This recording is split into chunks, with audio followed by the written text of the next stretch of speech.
I stand before you, not as an expert, but as a concerned citizen, one of the 400,000 people who marched in the streets of New York on Sunday, and the billions of others around the world who want to solve our climate crisis.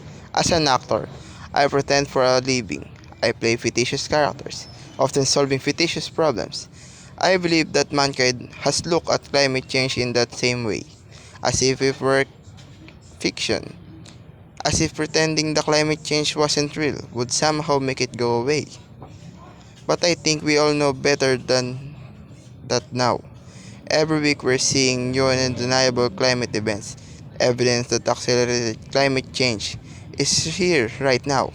Droughts are intensifying, our oceans are acidifying, with methane plumes rising up from the ocean floor.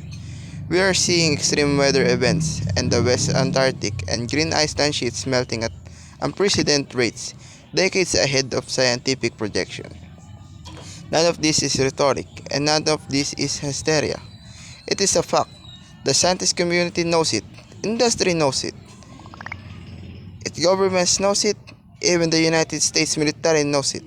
The chief of the U.S. Navy's Pacific Command, Admiral Samuel Locklear, recently said that climate change is our single greatest security threat.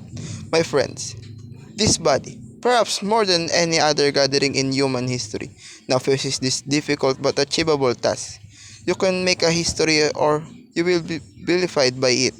To be clear, this is not about just telling people to change their light bulbs or to buy a hybrid car. This disaster has grown beyond the choices that individuals make. This is now about our industry and our government around the world taking decisive, larger scale action.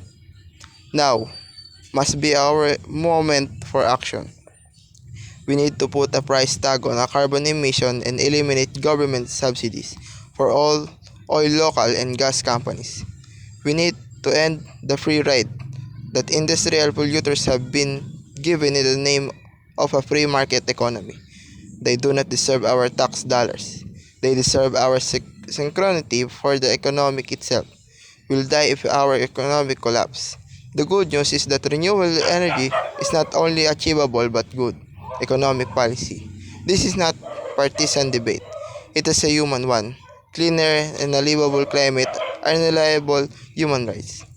And solving this crisis is not a question of politics. It's a question of our own survival. This is the most urgent of times and the most urgent of messages. Honored delegates, leaders of the world, I pretend for a living, but you do not.